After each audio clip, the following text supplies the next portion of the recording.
Super పాలనలో తొలి అడుగు కార్యక్రమం విజయవంతం కావడం శుభ పరిణామమని కమలపురం ఎమ్మెల్యే కృష్ణ చైతన్యారెడ్డి పేర్కొన్నారు. ఆయన తెలుగుదేశం పార్టీ కార్యకర్తలతో సమావేశం నిర్వహించారు. ఈ సందర్భంగా ఆయన మాట్లాడుతూ తెలుగుదేశం పార్టీలో కష్టపడిన వారికి ప్రత్యేక స్థానం ఉంటుందన్నారు. సూపర్ పాలన కార్యక్రమంలో ఇంటింటికి వెళ్లి సంక్షేమ పథకాల అమలును వివరిస్తూ ప్రజా సమస్యని అడిగి తెలుసుకోవడం జరిగిందన్నారు. దీంతో కమలాపురం గౌరవం పెరిగిందన్నారు. ముఖ్యమంత్రి చంద్రబాబు నాయుడుకు కృతజ్ఞతలు తెలిపారు. ఇంత గొప్ప సక్సెస్ చేసిన మీ అందరికి కూడా పేరు పేరున ధన్యవాదాలు తెలియజేయాలి. మీరు పడ్డ కష్టం, మీరు చేసిన పనికి కమలాపురం నియోజకవర్గ గౌరవం ఇంకా బాగా పెరిగింది తెలుగుదేశం పార్టీలో అని చెప్పి మీ అందరికీ తెలియజేస్తాను. దానికి నిదర్శనమే ఎన్ని రోజుల నుంచో GNSS పనులు పెండింగ్ పడుతున్నాయంటే 1000 కోట్ల రూపాయలు ఈ సంవత్సరమే దీనికి పెడతా అని చెప్పి చంద్రబాబు నాయుడు గారు స్టేజ్ పైన అనౌన్స్ చేసినంటే మీ అందరి కష్టం దాంట్లో దానికి నిదర్శనం ఆ ఒక అనౌన్స్మెంట్ అని చెప్పి మీ అందరికీ తెలియజేస్తాం. మనం కష్టపడుతున్నాము అంటే మనకు ఇండివిజువల్ గా రాకపోయినా కాన్స్టిట్యున్సీ అభివృద్ధి చేరితే ప్రతి ఒక్కరికి ఇండైరెక్ట్ గా మనందరికీ కూడా మేలు జరుగుతుంది. ఒక్క GNSS కాలువ పూర్తయితే కాలువలని మన ప్రతి ఎకరాకు నీళ్లు అందితే మనం తూర్పుగోదావరి జిల్లాలో కృష్ణా జిల్లాలో పోతే ఎకరా ఎంత పలుకుతుందో తెలిసిన మన భూములు కూడా అంతే రేట్లు పెరుగుతాయి కదా, మన పంటలు అంతే బాగా పండుతాయి కదా, ప్రతి ఒక్కరు కూడా బాగుపడతారు కదా. దీంతో నాకేమొస్తుందని అనుకున్నారు కానీ దాంతో ఖచ్చితంగా మన కాన్స్టిట్యున్సీకి డెవలప్ అవడానికి అడుగడుగున ఉపయోగపడే GNSS ఇస్తే ప్రతి ఒక్క జీవన ప్రమాణం పెరుగుతుంది, ప్రతి ఒక్కరు బతుకులు బాగుపడతాయని చెప్పి ప్రతి ఒక్కరికి తెలియజేస్తాను. సుపరిపాలనలో తొలి అడుగు కార్యక్రమం పెట్టినాం. దీనికి అధ్యక్షులందరికీ చెప్పింది ఏంటంటే బూత్ ఇన్ఛార్జీలు KSSలతో సహా అందరూ రావాలని చెప్పి చెప్పడం జరిగింది. ఇక్కడ చేతులు ఎత్తితే బూత్ ఇన్ఛార్జీలు అంతా 20 మంది కూడా లేరు. 1-2 సార్లు చేసి వాళ్ళు చేయాల్సిన ప్రోగ్రాం కదా, ఖచ్చితంగా మీరు తీసుకొని వస్తే మీకు కూడా ఈజీ ఉంటది కదా. ఎన్నిసార్లు చెప్పినా మీ వెనకల పడుతున్నాం, రోజు అడుగుతున్నాం అని అంటున్నారే కానీ అది చేసి పడేస్తే కరెక్ట్ గా 5 నిమిషాలు 10 నిమిషాలు చేయాల్సిన పని కూడా నెలల తరబడి అడిగించుకుంటూనే ఉంటారు. ముందు మనం అది మానుకుంటే, నేను మిమ్మల్ని ఏదో సరదాగా అడగడంలా, నన్ను పైనుంచి 10 సార్లు అడిగితే నేను మిమ్మల్ని ఒకసారి అడుగుతాను. మనం అడిగించుకునే పొజిషన్లో కూడదు, పని చేసి అక్కడ పడేస్తే మన పని మనం చేసుకోవచ్చు కదా, వేరే పనులకు అవకాశం ఉంటుంది కదా అని చెప్పేసి మీ అందరికీ నేను తెలియజేస్తాను. ఎలా చేయాల కార్యక్రమం అనేది మన అబ్జర్వర్ గారు మనోహర్ నారాయణ గారు చెప్పినారు. మన ITDP టీం ఇంకా నీట్గా ఎక్స్ప్లెయిన్ చేస్తారు. ఇదే బ్రహ్మ విద్య గారు ప్రతి ఒక్కరు ఇప్పుడు మన ఫోన్లు ఉన్నాయి, స్మార్ట్ ఫోన్లు, ప్రతి ఒక్కరూ దాని ఆపరేషన్ తెలుసు. చాలా ఈజీ పని, కాకపోతే ఓపిక కావాలి.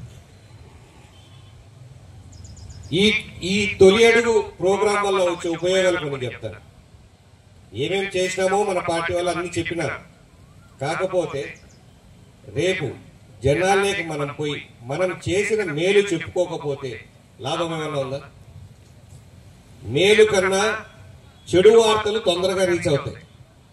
రేపు అవతల పార్టీ వాళ్ళు పోయి వీళ్ళు మనం చేయని ఒక్క చిన్న పాయింట్ పెట్టుకుని చేయలే అని మాట్లాడతారు.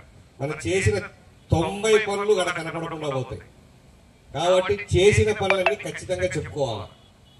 మనం చెప్పుకునే దానికి అవకాశం, అలాగే ఎవరెవరికి అవి చేరలేదో మనం డీటెయిల్స్ తీసుకుని వాళ్ళకి పని చేసి పెడితే ఖచ్చితంగా వాడు ఎప్పుడు కూడా మీ పక్కనే ఉంటాడని చెప్పి కూడా మీకు తెలియజేస్తాం. ఎలక్షన్కి 4 ఏళ్ళు ఉంది, దానికి తొందర లేదు జనరల్ ఎలక్షన్కి. కానీ ఇప్పటి నుంచి మనం మొదలు పెడితే ఆ రోజు మనం వీళ్ళు ఇన్నిసార్లు వచ్చి అడిగినారు, ఏముందో నాకు ఏం అవసరమో అని తెలుసుకొని పోయినారు, ఊర్లో ఇంటికి వచ్చి అడిగిపోయినారు నీకు ఏం కావాలని చెప్పేసి అని ఒక ఆలోచన మైండ్లో పడిందంటే మీరు అడగకపోయినా మీకు ఓట్లు వేస్తారు. మన ప్రభుత్వానికి ఓటేసేది 4 ఏళ్ళు ఉంటే రేపు లోకల్ బాడీస్ నెక్స్ట్ సంవత్సరం నుంచే మొదలైతాయి. వాటన్నిటికి కూడా మనకు అవసరం ఉందా లేదా, వాళ్ళ కష్టాలు కనుక్కొని వాళ్ళకి ఏం అవసరం కనుక్కొని ఇప్పుడు మనం అవన్నీ తీర్చగలిగితే పెద్ద పెద్దవి చాలా తక్కువ ఉన్నాయి, చాలా చిన్న చిన్న ఇష్యూస్. అవన్నీ కూడా మీ లెవెల్లోనే చేయగలిగినవి ఉన్నాయి. కాకపోతే వాళ్ళు మాకు ఈ చిన్నది కదా, ఏముందిలే అడిగినప్పుడు చేసుకుందాం వాళ్ళు ఉంటారు, ఎవరు అడగలేదు కదా అని మనం గమనం ఉంటాం. ఇవి చేస్తే ఖచ్చితంగా దాని ప్రతిఫలం రేపు లోకల్ బాడీ ఎలక్షన్స్ లో కంపల్సరీ రిఫ్లెక్ట్ అయితే మీరందరూ కూడా దానికి సమాయత్తం కావాలంటే అది ఈ రోజు నుంచే అని తెలియజేస్తున్నా. 3 నిమిషాల టైం ఒక ఇంటికి పెడితే చాలు. ఆ 3 నిమిషాల్లో మీరు చాలా మాట్లాడచ్చు. నేను తిరుగుతా ఉన్నా, నేను అన్ని అడిగితే కూడా నాకు 3 నిమిషాలు కూడా పట్టంలా, సింపుల్ గా అయిపోతా ఉంది. చాలా మందికి చిన్న చిన్న సమస్యలే ఉన్నాయి, అవన్నీ తీర్చగలిగినవి. ఏమేమి తీర్చలేరో అవి మా దృష్టికి తీసుకొస్తే నేను కూడా ఇమ్మీడియట్ గా ఏ పంచాయతీ వైజ్ ఆ పంచాయతీ వైజ్ నేను తీర్చడం జరుగుతుంది.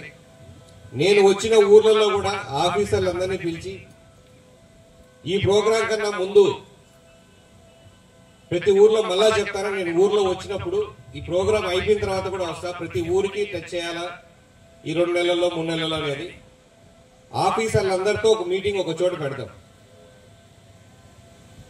ఊర్లో ముందు రోజే మీరు అందరికీ చెప్పి పెట్టండి, ప్రతి ఇంటికి అవసరమైతే దండోరు వేయించండి, దండోరు గ్రూపులు ఉంటే, లేకుంటే ఇంటింటికి మన కేఎస్ఎస్ ఉన్నారు, బూత్ ఇన్ఛార్జ్ ఉన్నారు, ఎవరైనా పోయి రేపు ఎమ్మెల్యే వస్తా ఉన్నాడు మీకు ఏమైనా సమస్యలు ఉంటే చెప్పుకోండి అని చెప్పండి.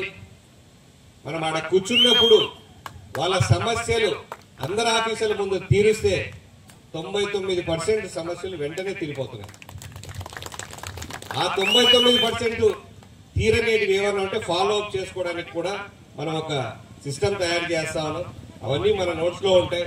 ఎప్పటికప్పుడు నెలకోసారి రివైజ్ చేసి ఎన్ని మనం క్లియర్ చేసినామని టిక్కు పెట్టుకొని చేసిన తర్వాత మళ్ళా వాళ్ళ ఇంటికి మీ పని అయిపోగొట్టామని చెప్పే పరిస్థితిలో కూడా మనం ఉండాలని చెప్పి మిమ్మల్ని అందరికీ తెలియజేస్తా ఉన్నా.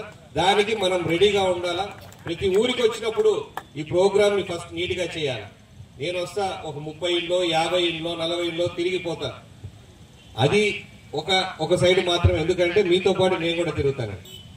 రేపటి నుంచి బూత్ ఇన్ఛార్జీలతో పాటు మన కేఎస్ఎస్ లో ఉన్న సభ్యులందరూ కూడా, బూత్ ఇన్ఛార్జి పని ఒకటే కాదు, కేఎస్ఎస్ సభ్యులందరిది కూడా ఊర్లో ఖచ్చితంగా ఇంటింటికి పోయి ఆ రోజుకు 50 ఇండ్ల 2 లాగిన్లు ఉంటే రోజుకు 100 ఇండ్ల మీరు గ్రూపులు డివైడ్ చేసుకుని ఎట్లా ఉంటే ఎట్లా అవకాశం ఉంటే అట్లా. మన టార్గెట్ వారం రోజుల్లో అయిపోగొట్టాలని చెప్పేసి ఆయన అన్నారు. వారం రోజులు కాకపోతే ఇంకా 2 రోజులు ఎక్కువ 10 రోజుల్లో ఖచ్చితంగా పూర్తి అవ్వాలని చెప్పి మీ